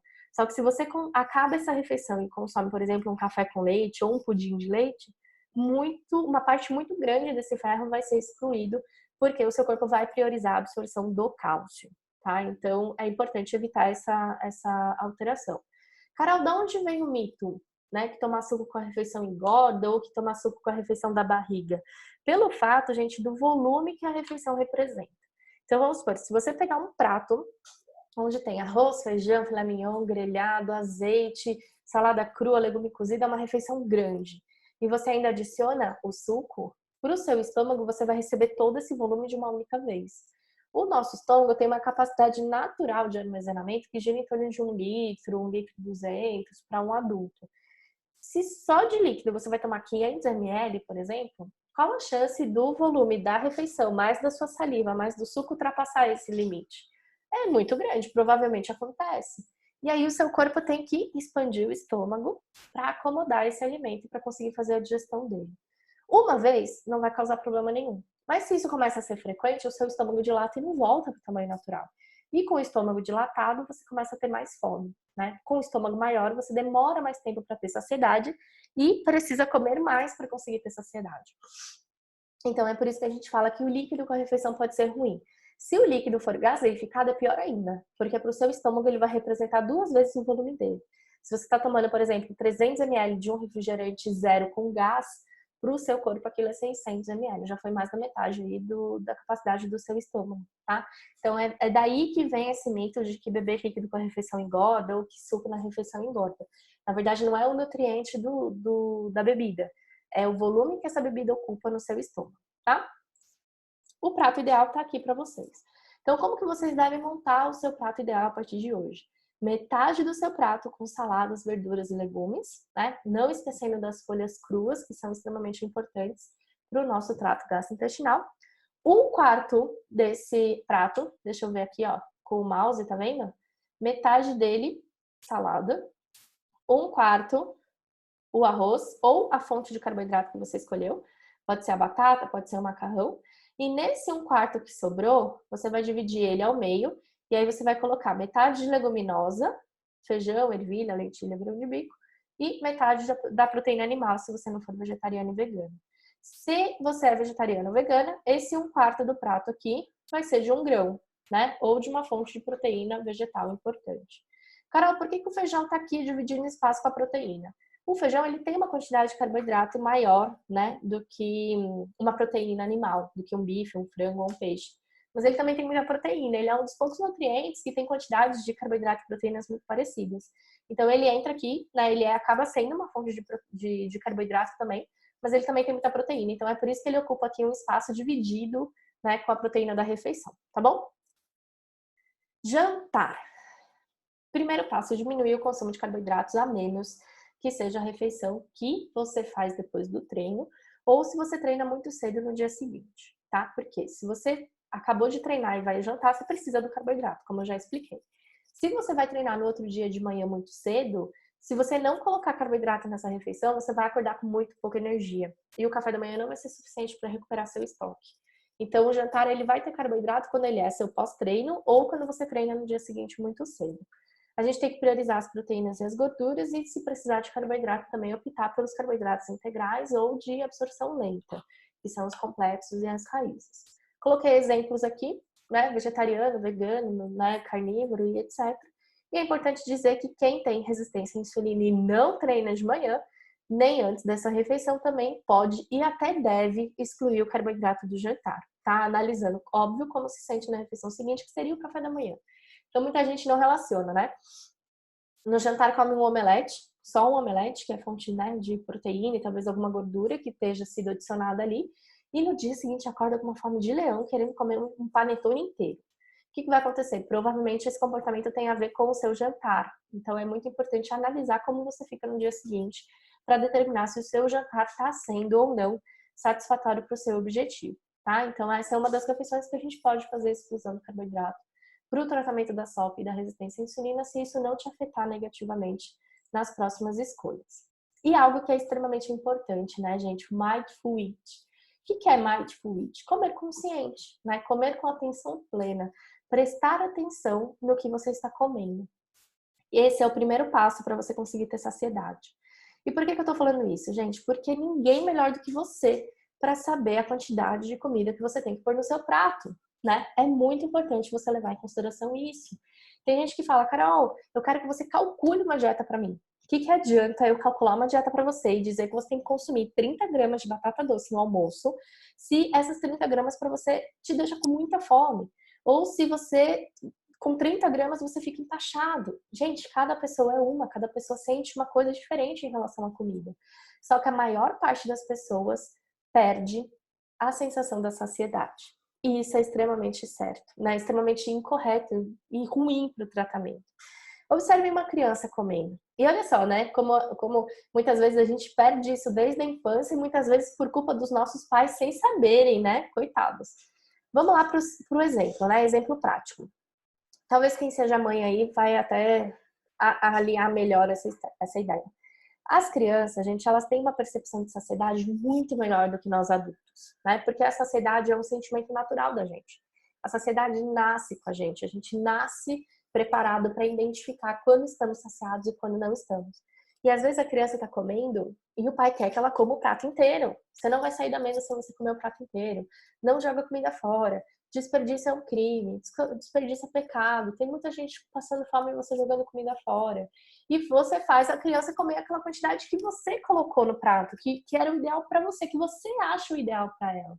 E isso faz com que, óbvio, né, um dos fatores que faz com que a gente cresça e perca a sensação da saciedade. Né? A gente só sai da mesa quando a gente está plenamente satisfeito, ou até estufado, ou até, né, empachado, seria a palavra correta. Como que a gente faz para conseguir recuperar a sensação da saciedade e identificar o quanto o nosso corpo precisa comer? Um treino, né? É um treino diário. E aqui tem algumas dicas que podem te ajudar com isso. Falei aqui para você se acomodar à mesa, então não coma em pé, não coma sentado em qualquer lugar, não vai para o sofá ou para a cadeira ou para a poltrona comer. Come num ambiente de preferência claro, tranquilo, onde você esteja sentado de forma correta, com uma postura correta, mas também de forma confortável. Uma música também, né, de preferência relaxante, não aquela música que você vai sair, né, querendo dançar ela ou querendo cantar, mas uma música que promova um certo relaxamento e que diminua o nível de estresse e de ansiedade que você traz para sua refeição, para evitar que você coma demais, que você coma rápido, que você desconte alguma frustração ou sentimento na comida. Agradeça, né? Sentimento da gratidão, gente, é o sentimento mais bonito que a gente tem. E agradecer pela nossa comida, pelo nosso prato, pela nossa oportunidade, independente da sua religião, pode fazer total sentido. Observe a comida, né? Sente a cor, sente o cheiro, sente a forma de preparo, o tempero. A gente às vezes come e nem lembra o que comeu, porque não prestou atenção, porque não estava atento, né? Estava preocupada com outra coisa ou fazendo outra coisa ao mesmo tempo. Uma dica que é muito legal, faça diferente comendo com a mão que você não domina. Então, por exemplo, se você é destro e come com a mão direita, tenta comer com a mão esquerda. Né? Você vai ver como você vai ter que prestar muito mais atenção em cada movimento para conseguir fazer a sua refeição. Mastigar, né? Que as pessoas hoje têm preguiça, comem engolindo muito ar, depois ficam com gases, tem, né, flatulência, sente refluxo. É horrível. E muitas vezes tudo isso se conserta simplesmente por se mastigar direito antes da deglutição, né? Antes de engolir. Evita distração, então não é hora de mexer no computador, não é hora de assistir a aula da Nutri, não é hora de mexer no celular, nem olhar rede social. E deixa o garfo descansar a cada mordida, né? Isso vai fazer com que você demore mais para comer, vai te dar uma sensação muito antes do que você está acostumado. E talvez você perceba que aquela quantidade que você colocou no prato sequer era necessária para você ter saciedade. Pulei um aqui que também é importante, né? Para você fechar os olhos e sentir o aroma e a textura dos alimentos enquanto você come. Esse exercício também é muito legal. Existem várias técnicas de Mindful Eat, ou do comer consciente, ou comer com atenção plena. Vale a pena depois dar uma pesquisada e uma incrementada nesse conteúdo para que vocês consigam trazer realmente isso para a realidade, tá? Refeições intermediárias. Carol, deixa eu achar eu aqui. O que eu tenho que comer nos lanches intermediários, né? Carol, eu tenho que comer a cada 3 horas? Gente, não. Coma quando você tem fome.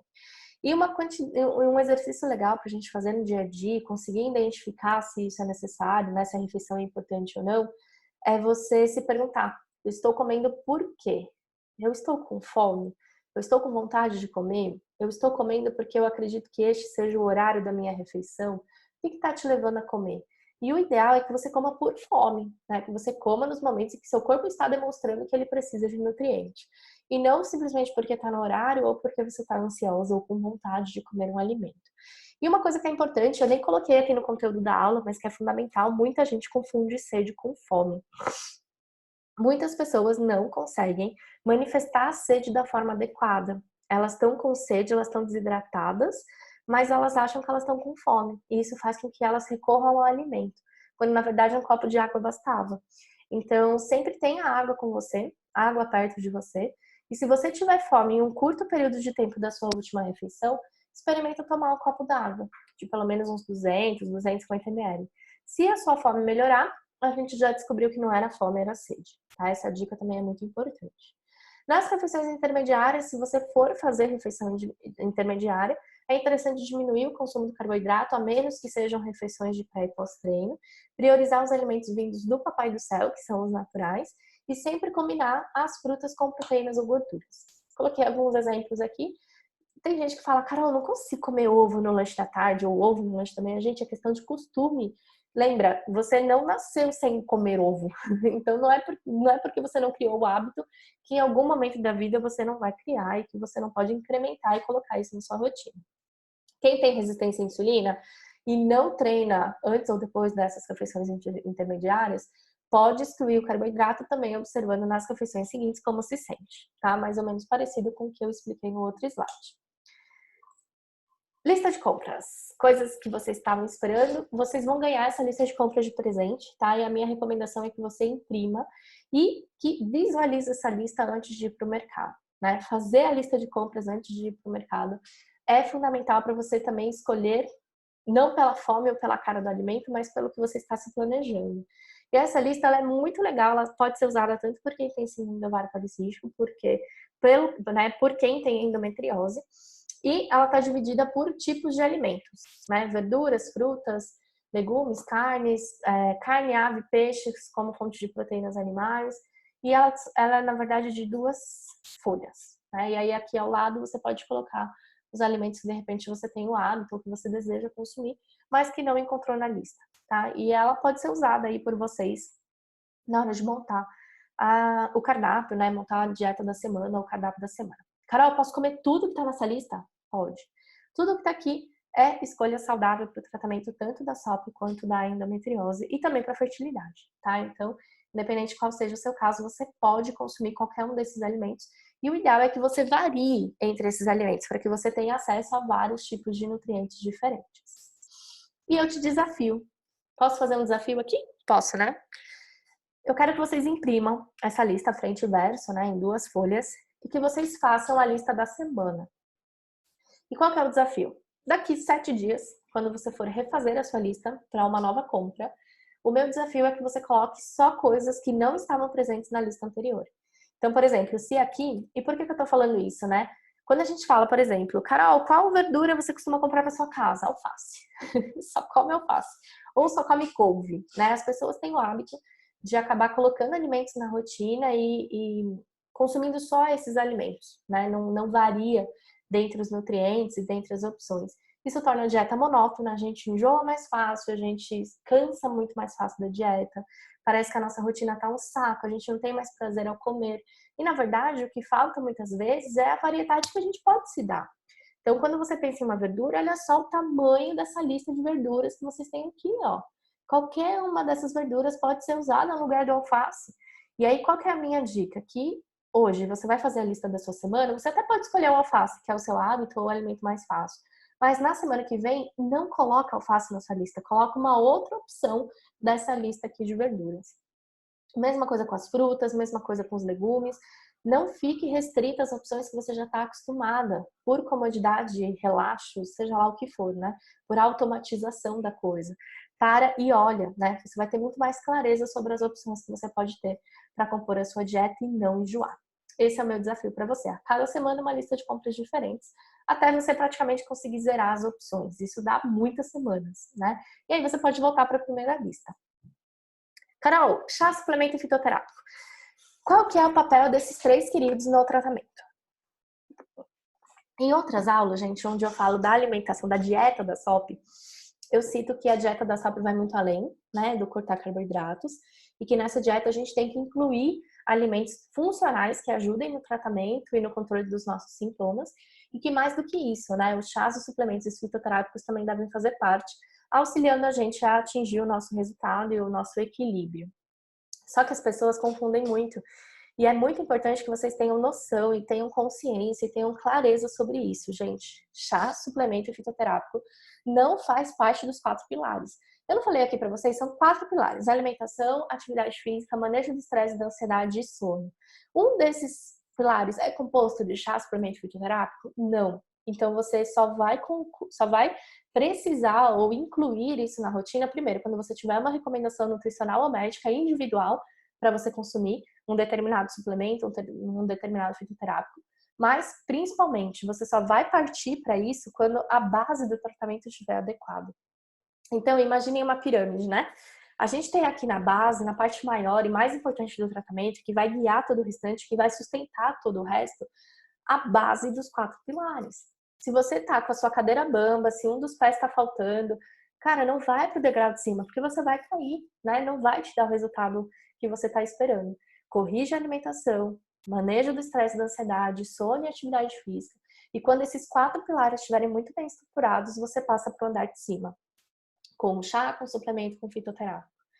E lembrando que tudo isso, chás, os suplementos fitoterápicos, eles vão atuar potencializando o resultado que você já está tendo com a sua alimentação. Então não adianta você falar para mim, Carol, eu vi que chá de hortelã reduz testosterona, eu tô com muito pelo, posso tomar chá de hortelã?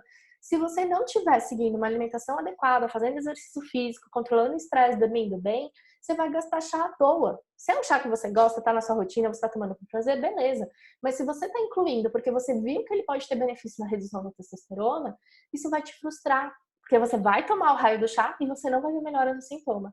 E aí você vai falar que o chá não funciona, né? Na verdade, ele vai funcionar quando a alimentação e todo o restante já estiver fazendo a parte dele. Então, chá suplemento fitoterápico, gente, é só prescrição em consulta individual e quando os 4 pilares estiverem organizados e executados, certo? Carol, jejum intermitente e aeróbico em jejum, eu posso fazer? Faz bem? Então vamos explicar o que é cada uma dessas técnicas e qual que é a relação disso realmente com o trabalho, né, de tratamento da síndrome do ovário policístico. Começando primeiro aqui pelo jejum intermitente. O que é o jejum intermitente? Você ficar em jejum, né? Você ficar um período de horas sem consumir alimentos. Os protocolos de jejum, eles variam com janelas que vão de 12 até 24 horas. Então, tem gente que fica 24 horas sem comer nada, bebendo apenas líquidos não calóricos, como água, café sem açúcar e chá sem açúcar. O principal objetivo do jejum intermitente no tratamento da síndrome do ovário policístico seria a redução dos níveis de insulina. E faz sentido porque, se você não está consumindo nenhum alimento, você obviamente não está tendo energia, não está obtendo energia. E sem consumir energia, você também não vai liberar insulina, né? E aí, mantendo os níveis de insulina baixos, você acaba por diminuir também a produção dos hormônios masculinos. Qual que é o porém que a gente deve levar em consideração? Quando a gente fica muito tempo em jejum, o nosso organismo começa a produzir glicose e insulina por outras vias. Então, olha só que louco, né? O nosso corpo consegue obter glicose através de nutrientes que não são carboidratos. Isso é um processo chamado de gliconeogênese. A capacidade do nosso corpo de obter glicose a partir de produtos que não são derivados de carboidratos. Ou seja, você pode produzir glicose a partir de proteína ou gordura. Você não, né? Todo mundo. E aí, quando a gente fica muito tempo em jejum, isso pode ativar essas vias e acabar que a pessoa vai estar com fome, vai estar alucinada, vai estar estressada, irritada e ainda vai estar produzindo glicose e insulina por outras vias, não favorecendo o tratamento da SOP. Pode resultar em compulsão alimentar ou uma superalimentação nas janelas fora do jejum. Então, eu já vi pessoas que fazem jejum de 12 horas e nas outras 12 comem até a maçaneta da porta. Isso vai adiantar? Vai resolver? Com certeza não. Pelo contrário, vai prejudicar, né? Porque o momento que ela está tendo o pico de insulina, ela está tendo um pico de insulina tão absurdo que ela vai demorar um dia inteiro para conseguir reduzir essa insulina de novo. Então, é mais importante que se você precise, você coma a cada 3 horas, do que você se impõe um jejum que para você não tá certo, não combina com o seu estilo, com o seu hábito de vida. Alguns artigos científicos apresentam prós, outros artigos científicos apresentam contras. Então, tem literatura científica que afirma que o jejum é uma boa e tem literatura científica que afirma, né, que o jejum intermitente pode ser danoso para uma série de situações. Quem está certo e quem está errado, a gente não tem como saber ainda, porque a gente precisa de mais evidências do que acontece ao longo prazo. Não existia muito jejum intermitente de 24 horas na época dos nossos pais e avós. Então a gente não sabe quem faz jejum de 24 horas hoje, como vai estar daqui 10 anos, 20 anos, 30 anos, né? É uma prática recente.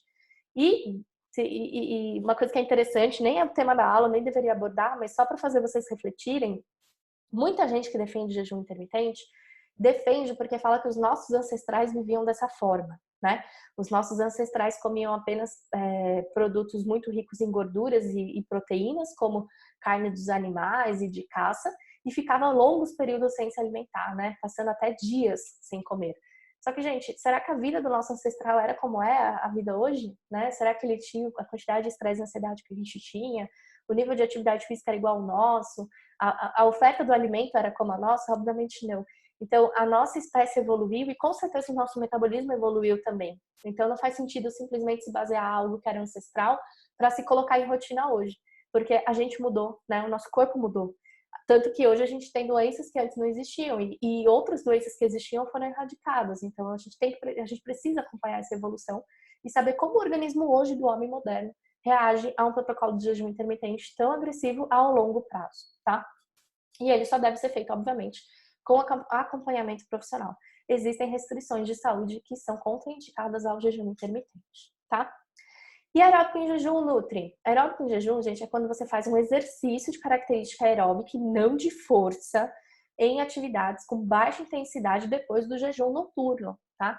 Então, você dormiu lá entre 8, sei lá, 6, 7, 8, 10 horas, e aí você acorda e vai fazer o aeróbico. Como o próprio nome diz, gente, é aeróbico em jejum, não é musculação, não é HIIT, não é crossfit, tá? É exercício de baixa intensidade com baixa frequência cardíaca. Você vai caminhar por meia hora ou uma hora, você vai fazer um elíptico, uma bicicleta, um exercício que a sua frequência cardíaca fique baixa. E por quê? O principal objetivo é a perda, né, de gordura. E quando você está em jejum, com seu estoque de glicose e de insulina baixos, por conta do jejum, e você se põe em uma atividade física de baixa intensidade, o seu corpo vai recorrer à gordura para gerar energia. E aí é isso que faz com que você utilize os estoques, né, que você tem acumulados para gerar energia para o exercício. Se você vai para uma atividade física intensa, para um exercício de musculação ou de força, você vai precisar de uma energia rápida. E a gordura para gerar energia é uma fonte lenta. Então você vai acabar degradando massa muscular para obter energia para o seu exercício de força ou de alta intensidade. E aí não dá certo, né? Você acaba perdendo massa muscular ao invés de emagrecer. De qualquer forma, pode haver perda de massa muscular e redução metabólica. Então, deve ser não só feito com acompanhamento nutricional, mas acompanhado pelo profissional para a gente saber na prática como o seu corpo está reagindo a isso. E quais consequências para a sua composição corporal o aeróbico em jejum está trazendo, tá? A gente tem pouco artigo científico que comprova os benefícios e assegurem a prática, mas existem estudos que falam bem, estudos que falam mal, e de novo, a gente precisa, né, ter aí um artigo científico a longo prazo para saber, né, um acompanhamento a longo prazo dessas pessoas, para saber a longo prazo quais são os benefícios e riscos da prática do aeróbico em jejum, tá? E água, Nutri? Gente, tão importante quanto a dieta tá aqui a água, né?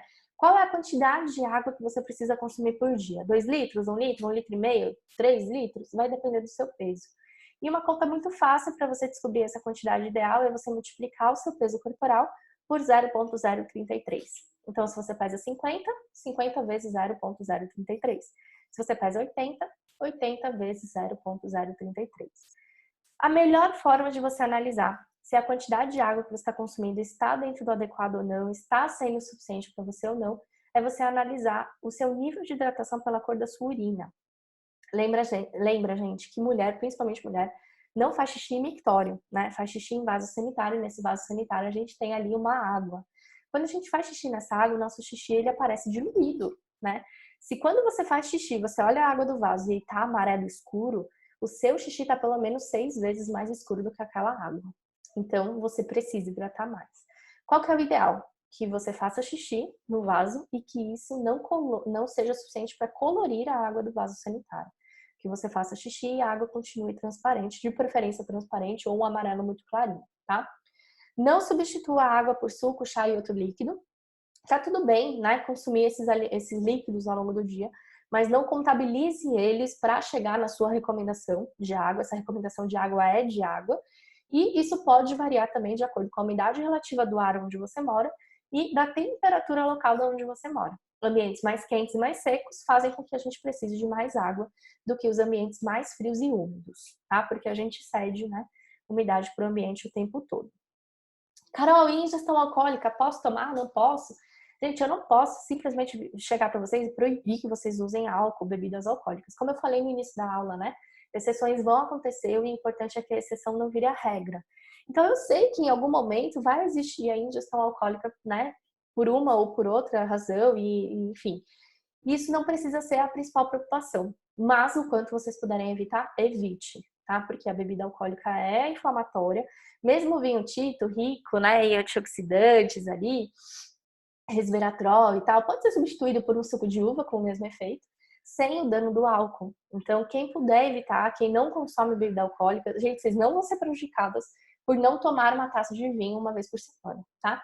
Então, a ingestão alcoólica é algo que, se você puder evitar, evite. Se acontecer vez ou outra, tá tudo bem, ela não vai te prejudicar totalmente, mas se você tiver gestante, é zero álcool, tá? Mesmo uma taça de vinho para gestantes é contraindicada pela Sociedade Brasileira de Pediatria, tá bom? E aqui eu trago uma ferramenta para ajudar vocês com relação aos conhecimentos que a gente teve aqui na aula de hoje. Coloquei aqui metas de ação para vocês cumprirem de segunda a domingo. Vocês vão receber esse arquivo também para poder imprimir, né, e ter aí no papel para vocês riscarem. E qual que é o objetivo? Que vocês cumpram essas metas de ação ao longo da semana, dos dias da semana, de forma a conseguirem implantar os 4 pilares do tratamento da SOP no seu dia a dia. Tratamento da SOP ou da endometriose. Quantidade de água por dia, coloquei ali 8 copos, mas agora vocês já sabem qual que é a quantidade adequada. Então, pega a quantidade adequada que deu no seu cálculo, divide por 9, né, para você saber quanto cada copo tem que ter. E aí você pode ir riscando os copos ao longo do dia. Zero consumo de industrializados, zero consumo de adoçantes, consumo de frutas no dia, né, se você consumiu ou não ali a sua meta, que pode ser de 1, 2 ou 3 frutas, depende do quanto você está hoje consumindo. Consumo de legumes e verduras ao dia, que também seriam 3 porções, né? E aí você vai determinar o que você pode fazer hoje para começar, se você vai começar com 1, com 2 ou com 3. Comer apenas por fome, então parar para prestar atenção se você está comendo por fome, por vontade, enfim, né? Por ansiedade e tudo mais. Não comer doces e sobremesas. Não adoçar as bebidas, seja café, suco, chá. Atividade física por dia, se você fez ou não. E por quanto tempo? Lembrando que a nossa meta é pelo menos 30 minutos por dia. Horas de sono por dia, e vale a pena fazer uma observação para ver se essa quantidade de sono foi suficiente ou não, se a qualidade estava boa ou não. Quantidade de sono satisfatório, né? Então, se foi satisfatório ou não. E o gerenciamento do estresse e da ansiedade. Esse gerenciamento do estresse e da ansiedade, gente, eu não gostaria que vocês analisassem se você está ou não estressada, ansiosa. Eu gostaria que vocês assinalassem se você fez uma atividade no seu dia para promover esse gerenciamento. Uma yoga, um pilates, uma meditação, a própria atividade física, se para você dá certo, leitura de um livro, um hobby, um jogo, o que for que você determinar aí que vai te ajudar nesse gerenciamento. Aplicou essa atividade no dia? Sim ou não? E aí, ao longo da semana, você vai ter mais clareza sobre quais são os pontos que você está falhando ou que você não está dando tanta atenção. E aí você pode focar nesses pontos na semana seguinte. E aí você vai preenchendo o questionário aí de forma semanal, certo? Gente, quero muito agradecer vocês aqui. Sei que foi uma aula longa, né? Tô quase aqui com a garganta seca já.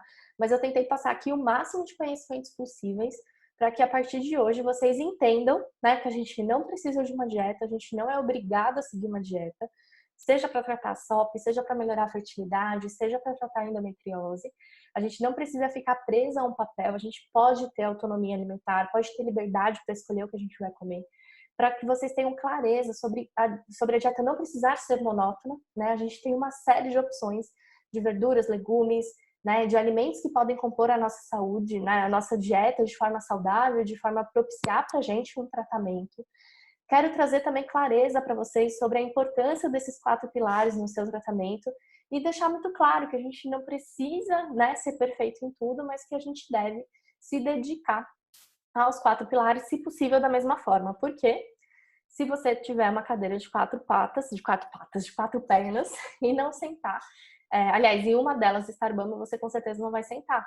Da mesma forma como se você tem a síndrome do ovário policístico e está tratando somente de um pilar, provavelmente o seu tratamento não vai dar certo, né? Se você está tentando engravidar e está cuidando só de um pilar, provavelmente essa gestação não vai acontecer. Se você está tratando endometriose e cuidando só de um desses pilares, você talvez não tenha o controle da dor como você gostaria e de outros sintomas.